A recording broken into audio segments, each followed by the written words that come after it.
And we're now live. Very good. Okay.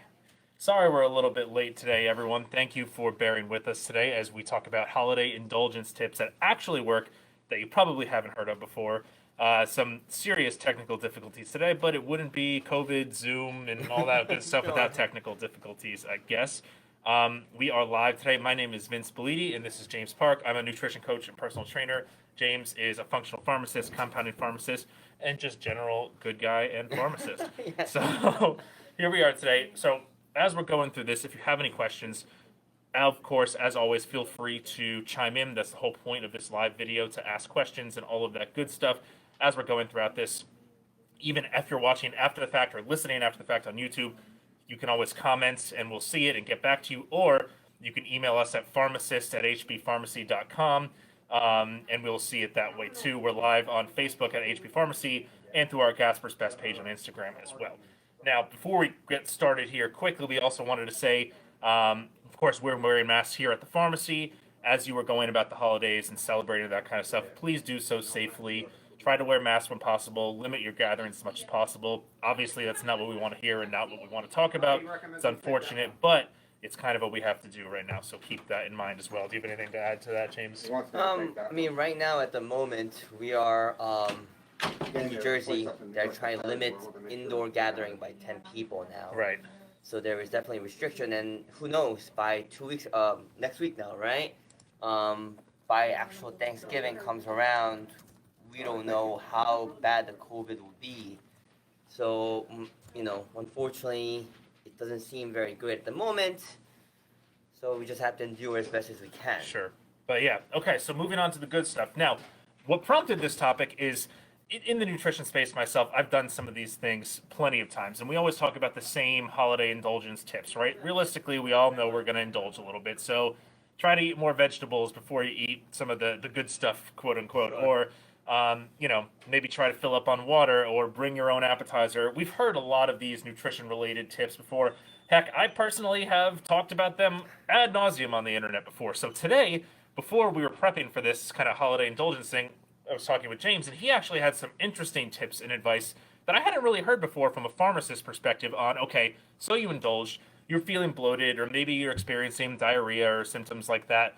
What do you actually do? I mean, we're not really necessarily taught on what products we should be taking, or maybe you're at the pharmacy and you're like, do I take Pepto-Bismol? Do I take this? Do I take that? I don't really know what the best thing for me to take is. So that brings us to today's topic. Yes, absolutely. So first thing first, do not start with dessert, I guess, right? Before I start my feast. Actually, it's funny. I've heard people do the opposite. Who just want dessert that badly that they make sure they fill up on dessert. Absolutely. And the dinner last. But that's a That's separate conversation. But every year, right, around holiday season, rolls along. It's funny because I get that question a lot. Especially. We are open on Thanksgiving Day and also the Black Friday the day after, and people come in and ask, listen, I have a stomach problem, and guess what? Doctor's closed because it's holidays, right? Sure. So I try to call them, well, I can't get the doctor. What do I do now? And that's the question we get constantly. So I ask, well, why are you really here? Like, your stomach's bothering you, but how? How is it exactly bothering you? And the number of answer that we get, unfortunately, is number one, if it's actually themselves, who are they getting the medication for, they will be able to elaborate a little bit. But the funny part, you don't really think about it that much. Sure. I'm in pain, I'm hurting. That's kind of the instinct that we have. Well, there's a lot of different symptoms, right? It could be bloating, it could be, just pain from a gas kind of situation, or it could be, discomfort from needing to go to the bathroom a lot, right? Yeah, so it just, you kind of have to think about that first. Or if you're coming to the pharmacy on someone else's behalf because they're not feeling well, definitely ask some of these questions. So, when you go to the aisle, right? Even the aisles in our pharmacy here, there is no complete medication. When you go by cold and flu section, right, you see a complete medication for everything, right? Sure. But unfortunately, that's really not the case when it comes to stomach medications. I mean, some do claim it, but I still believe that it's not as... heartburn, indigestion, upset yes. diarrhea. All that. We all the jingle, right? So, let's try to tackle one at a time. Let's start with purely just indigestion. Okay. You So know- and when you say indigestion, you mean just discomfort, or you Correct. feel like something is not Yeah. right, essentially? You just don't feel, you kind of feel full, and you, this, kind of discomfort, and Too much turkey. right, and all that stuff. So what is the first thing that you would do or head to is actually antacids. Okay. As antacids, as the name suggests, it neutralizes acid in your stomach. Okay.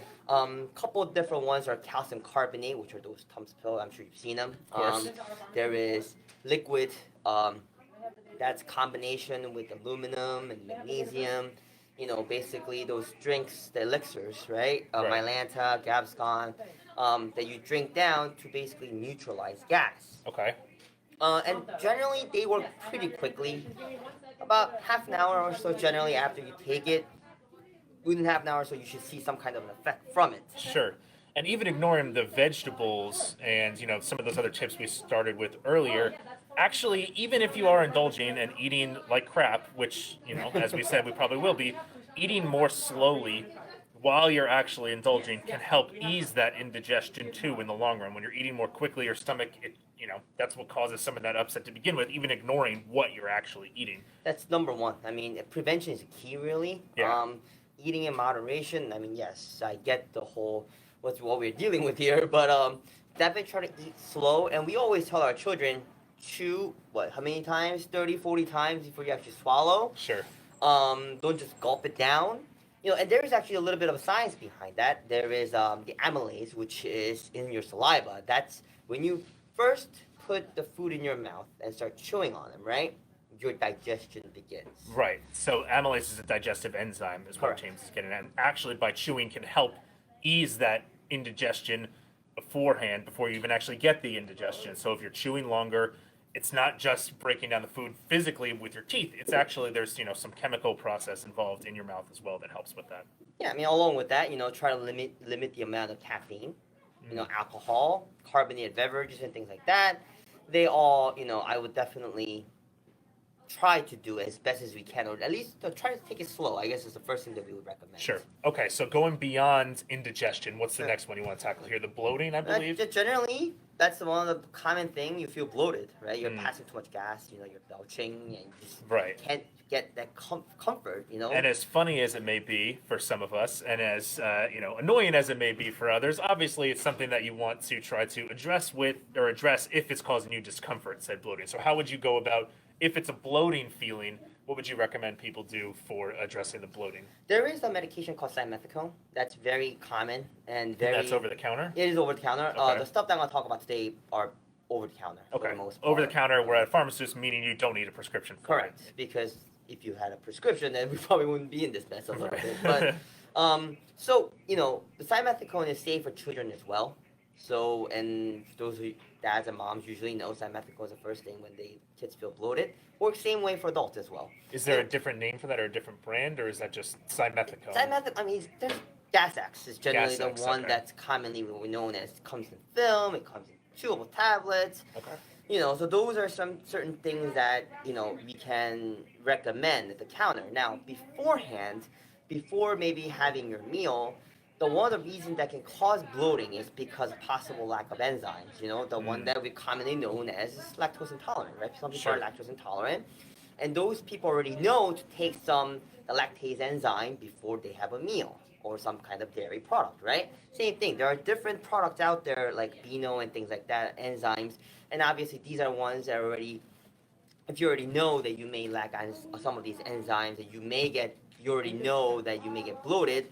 So, taking those supplements prior to that can also help as well. Absolutely, and we have in our Gasper's Best brand digestive enzymes. So if you're local or go to our website gaspersbest.com, you can check out the digestive enzymes there. They're also available in other generic brands at pharmacies too. Lactate is another one that people may commonly have heard of if they have Sure. lactose intolerance. Sure. All of that good stuff too. Yeah, because a lot of bloating happens because your food is not fully digested, and the bacteria in your gut. Now your gut is comprised of so many billions, trillions of bacteria. What happens is as they're breaking down their food, it's causing gas. It's Sure. creating gas in your stomach. So in order to prevent that, try to swallow less air. Now that's kind of funny. How do you swallow less air, right? Basically, chew as much as possible. Try to not use a straw. You know, those things will definitely help with So, lessening of the so gas. again, it comes down to how you're chewing. Even if you are indulging, how you're actually eating can make an impact Huge after impact. the fact. Absolutely. Okay, so now we talked about stuff that's going on inside, like the bloating, indigestion. What happens if it's coming out the back end? Right. What happens if you're experiencing diarrhea after the fact? Usually that's a big uh-oh, and that's a lot of time when people actually try to visit the pharmacy for something for that. And I always ask that question, and because usually when I'm at the counter, they come to the pharmacy and say, listen, where can I get some antidiarrheal agents? Sure. And I first say, well, how bad is it? Purely because a lot of times that's not my first line. I really wouldn't recommend antidiarrheal or loperamide. That would be the over-the-counter version of it. I don't usually recommend the first line because sometimes you just have to let it run its course. Sure. Depending on what you ate, you kind of want to get it out. So first key is generally hydration. I recommend grab a Pedialyte. Pedialyte is not just for kids, and for some reason it has that Stigma. yeah, that when you can only use for kids, but that's not really true. I can drink it. Grab a whole liter and try to drink slowly throughout the day. The flavor one definitely tastes better, and then also try to keep it in the refrigerator. Some people try to replace that with sports drinks instead of Pedialyte. That's not a bad idea, but at the same time, I'm not 100% fan of that because the sugar content in there Sure. can also make the runs worse. Sure. So if you're really planning on doing that, try to mix it with water. Don't try to gulp down the sport drink all at once. So that's a couple of things that I like to recommend. Now, And as we're going to, if you have any questions, feel free to chime out in the comments on Instagram or on Facebook. Or if you're watching after the fact, you can always shoot us an email, pharmacist@hbpharmacy.com, or call the pharmacy 201-997-2010 if you have any additional questions. We're located in New Jersey for those of you chiming in or listening in from elsewhere. yeah, and I'm going to try to be a pharmacist this time. I'm going to talk about a product called Pepto-Bismol, right? Okay. There's a jingle before. Yeah, So I think everyone knows that song. Yes, the bismuth subsalicylate. So basically, that's the chemical name of it. Now, that's the pink drink that everybody knows it as. Generally, that's mostly used for diarrhea. That's generally what I recommend for. Okay. The one main thing that I ask when someone's asking for Pepto-Bismol, is it for you or is it for your children?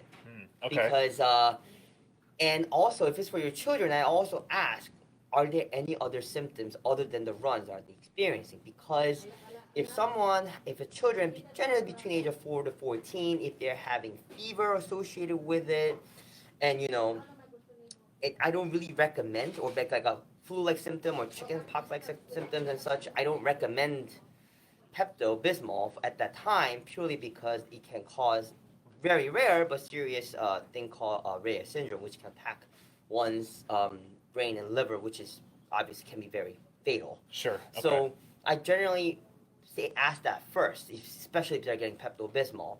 Another question I ask is, are you looking for Pepto-Bismol or Pepcid? Now, they sound very similar.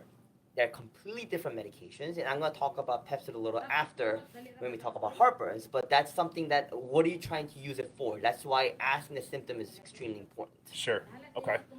So we've talked about bloating, we've talked about indigestion, we've talked about diarrhea. What else do we have on the list of kind of indulging symptoms? Let me add one more thing with the antidiarrheal agent. Okay. I know I said before that I don't really recommend it, depending on the symptoms, but if you absolutely need it, there is antidiarrheal agent over the counter. It's available as liquid form. The brand name is Imodium. There's a generic all around as well. Those basically how they work is that when you take them, it kind of delay the transit in your gut. Okay. So that it kind of, basically just delaying the whole process of it. Okay. Gotcha. Cool. So now we get to what you just alluded to is heartburn. So if you're experiencing heartburn as a patient in your home or you're looking around the pharmacy, what would you recommend in that case? Well, heartburn, a lot of people actually, if you have experienced heartburn all your life, or a lot of you are already on prescription medication. Oh, we did actually get a question. Let me interrupt you here from Tina on Facebook. She said, "What about Tums?" Tums. So we haven't really talked about Tums that much. What would you recommend Tums for? That's calcium carbonate, is that right? Calcium carbonate, which is antacid. That's what we talked about. Generally, that would be the first thing that I would go to if you have a plain indigestion. Tums is very good for that. Also, along with the Tums, if Tums is not cutting for some people, there is also Mylanta or Gaviscon. Those are that's a combination of aluminum and the magnesium. Also work as antacid over the counter. So they are actually two different ingredients, so you can pick and choose generally. Okay, cool. Yeah, thanks for the question, Tina. Any other questions too? Just chime in and we will stop and address it. So yeah, going back to the heartburn, what were you saying about the heartburn again? So heartburn is basically you get the pain in your chest. Right. Right? And then I'm not going to really go into the whole possible different disease or condition that can come from the chest, because a lot of times, sometimes if the pain starts radiating, it may not be heartburn, it might be a heart attack, but that's something different. But for right now, let's just assume that it's a heartburn, it's a painful burning sensation in the middle of the chest, right? So generally that's because something's coming back up, right? It's that the acid's coming back up. It's acid reflux basically. There's a GER, which is just a one-time symptom, and there's GERD, which a lot of people actually heard about. So I see for Ms. Brown, I see your question. I'm gonna get to that in a moment as well. So the common ones that's prescribed or available as over the counter is Pepcid or famotidine. That's or also there used to be, not now at the moment, Zantac or the ranitidine. Now ranitidine has been on back order because it's been recalled because of possible contaminant with the possible carcinogenic agents. So right now, only over the counter, well, there's one more, but generally the common one is the famotidine that's really available out there for heartburn right now. And that's where the difference is. So as Pepto-Bismol, that's completely different. They work in different ways. The Pepcid, how they work, it reduces acid in your stomach, basically. And it generally takes about an hour and a half to kick in. So sometimes some people look for that quick result by taking something by mouth and kind of hope to work right away. Sometimes that's not what happens with Pepcid. It takes some time. Sure. So basically, it's lowering the gastric acid in your stomach to reduce the amount coming back up to your esophagus to reduce the heartburn. That's basically how that works. Gotcha. Now, to Teresa's question on Facebook here, what about proton pump inhibitors and that kind of stuff? So proton pump inhibitor is generally considered best agent for heartburn. Okay. And it's pretty common for them to say that. Now, that word "best" for heartburn is literally for heartburn, not for every other stomach symptoms. Okay.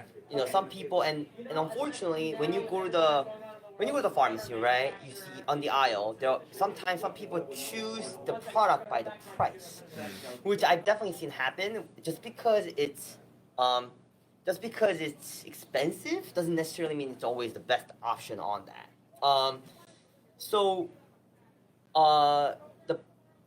I'm just going to answer Tina's question here a little bit. Pepcid lasts generally probably throughout the whole day. Some people do require a second dose, but for the most part, it requires once a daily generally is enough.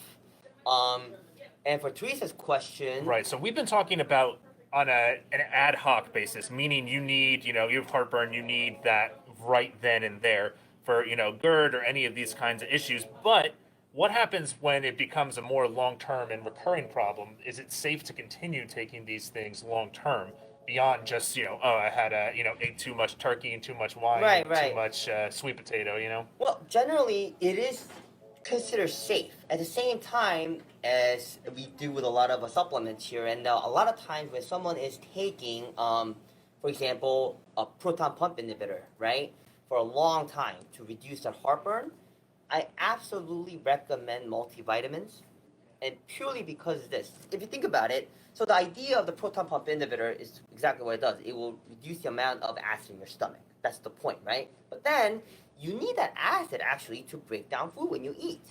Now, so you're taking the medication because you're not feeling well, but with the less amount of acid, you're not really breaking down your food well enough, which means that you're not getting all the nutrients that you need.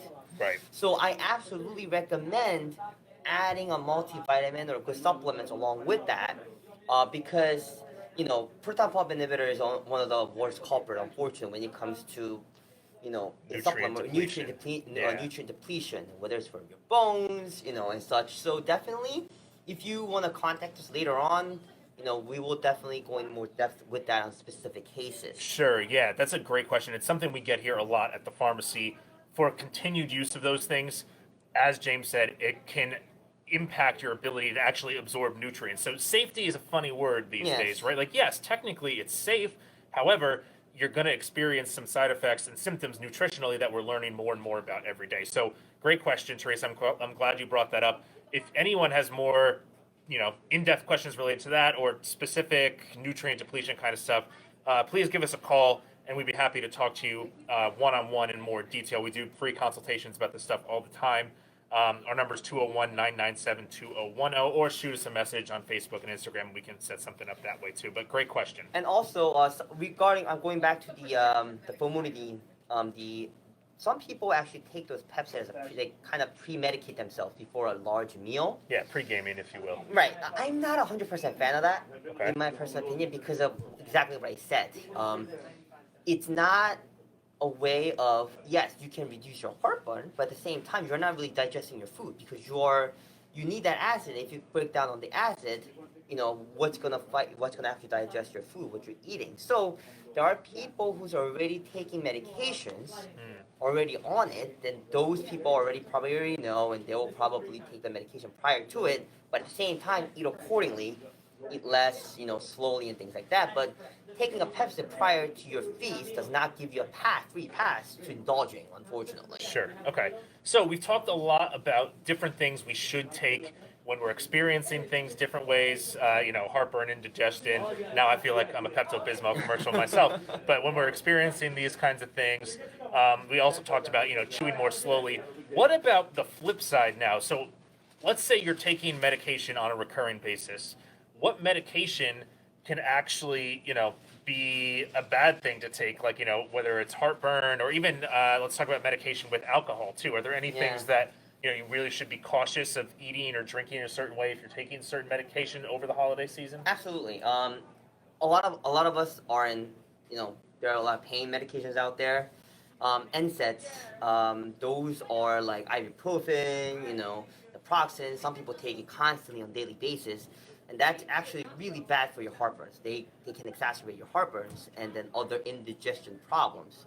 So some people not realizing it, I was feeling pain, and especially I've definitely noticed this amongst the people who actually try to prepare for the food. Okay. They're preparing for a large feast, and all of a sudden they're running around and they don't feel well. Your wrist is hurting and they pop some of those. Yeah, or even ibuprofen. maybe you have a headache or you're stressed and you take ibuprofen for that reason. Right, and then you don't usually take it, and you take a couple pills, 2 pills, 4 pills a day prior to the meal.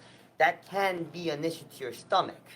So that's something to definitely look forward. You have to think about. And also, there are anti-anxiety medications.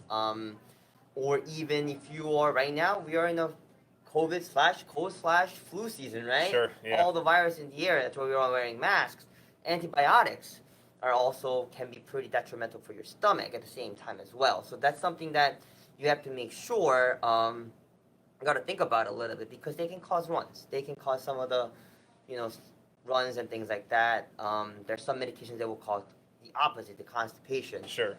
Opioid pain medication and such. Sure. Now, what about alcohol? A lot of us are probably gonna, have a glass of wine or a couple cocktails, or maybe a few shots if you're really feeling frisky. Well, so what about alcohol and medication that you should keep in mind over the holiday season? If it's just one shot, one glass, I'm not too concerned. But anyway, you know what? Number one. It depends on the medication, though. That's true too.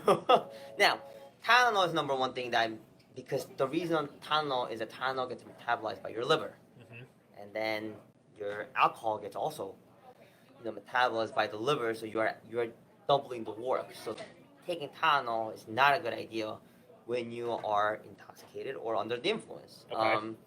Along with that, there's a medication generally used for a nitrostat that's usually used for heart patients. Okay. Those people already probably know that they shouldn't be taking with it because taking a nitrostat that's basically to kind of lower the blood pressure and that dilates your vessels. Okay. And then what happens is when you are drinking, not realizing, forget about it, the fact that you took it, that can further enhance the vasodilation, which can be very critical depending on how much you took and such. Sure. There are some medications out there actually that can cause disulfiram reaction. I know that's a bit of a tongue twister. It is a tongue twister. So basically, there's a medication. There's a pretty commonly known metronidazole. It's one of the antibiotic that people take, and some people take that for various different reasons. It can be for stomach issues, yada yada yada. But that antibiotic, and if you're taking the antibiotic metronidazole and drink at the same time, it will cause you to vomit. It will. It just will cause you to vomit. That's what it does. And back in the day, there used to be a medication called antabuse. And that's exactly what the medication was, disulfiram. And then it was used for people who has a bit of a alcohol dependency issue. And so if you take that pill and if you drink, then you're being penalized. Sure. You vomit. So there are I've seen that firsthand. One of my friends, the pharmacist told him not to drink on that medication. Don't do it. He did it anyway, and he was throwing up for hours after that. That's something that's a big no-no. And again, there are many other medications that might be associated with it, benzodiazepines, which is for anxiety, and so forth. Some blood pressure medication can be affected by alcohol as well. So call us. Call your pharmacy and make sure. Can you please look through my drug list and see some? I want to enjoy my meal and my drink. Something I should know about. Absolutely. We Definitely have these kinds of conversations all the time, especially, obviously going live here on Facebook and Instagram, may not always be the most comfortable thing to ask a question. So please feel free to ask us one-on-one, either on the phone, in person, or, through a Facebook or Instagram message as well. We're happy to set up a conversation that way.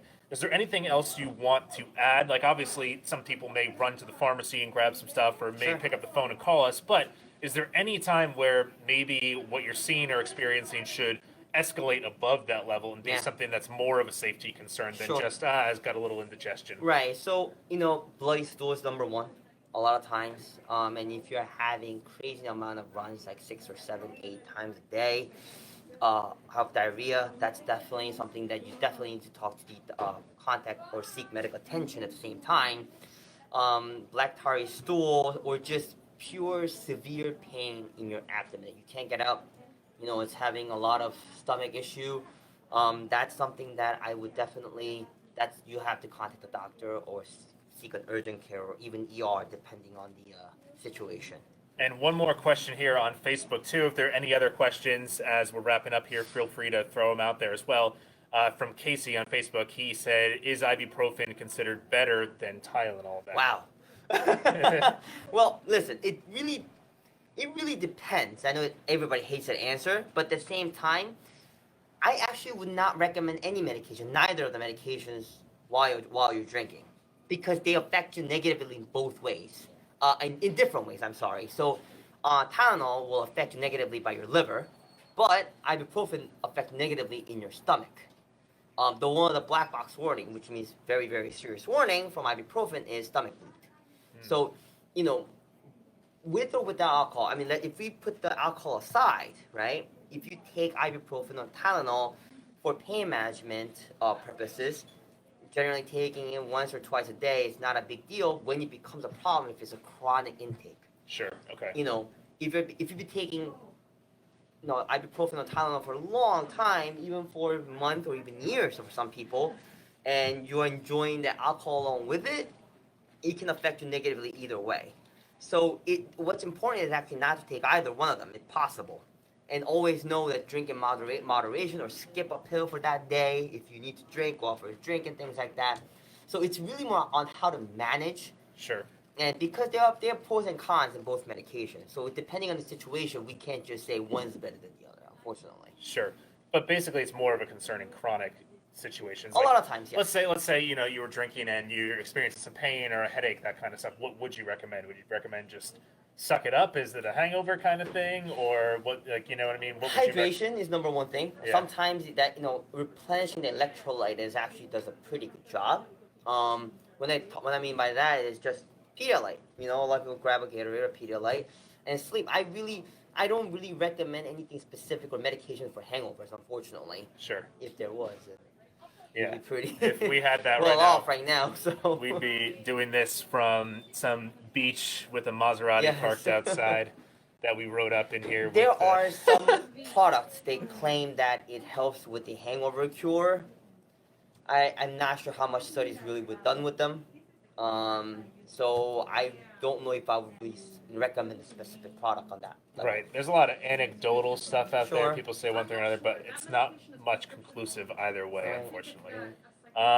Cool. Well, thank you guys all for joining us. Sorry about the technical difficulties at the beginning here, and thanks for bearing with the mask to microphone connection here as well. I know that can be a little bit annoying at times, but we must persevere and do what we got to do throughout this pandemic to keep us all safe here.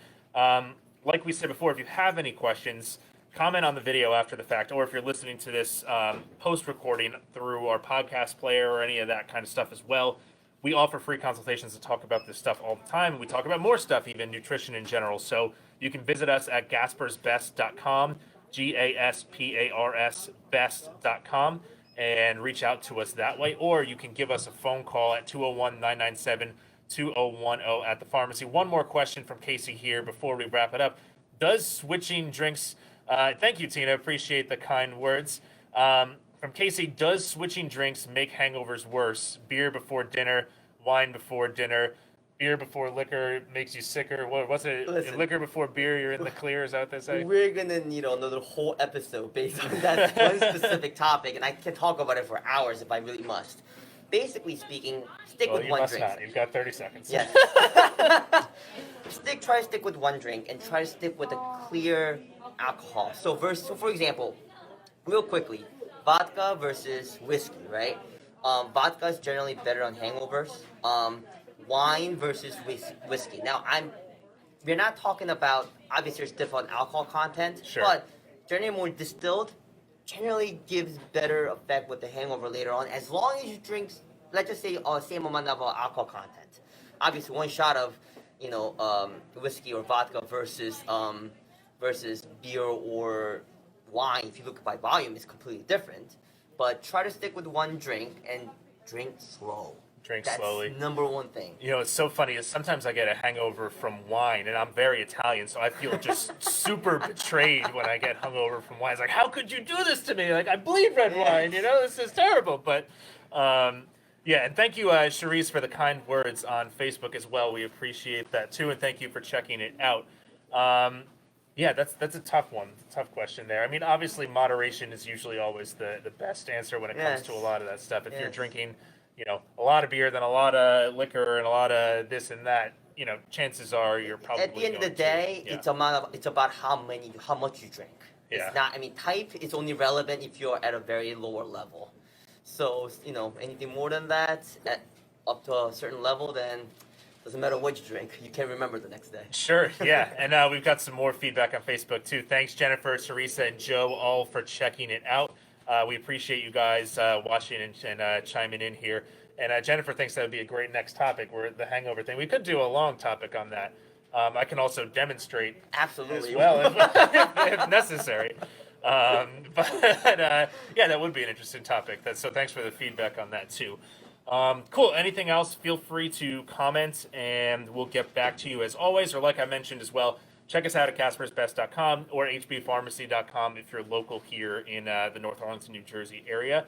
And thanks for checking out our Behind the Counter Live episode. If you want to join live ever, also like our HB Pharmacy page on Facebook, or follow us on Instagram at GasparsBest.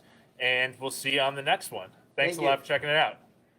Drinks on the house. Yeah, exactly. Drinks on the house for Joe there. Yeah, exactly. There we go. Thanks, guys, for checking it out. See you later.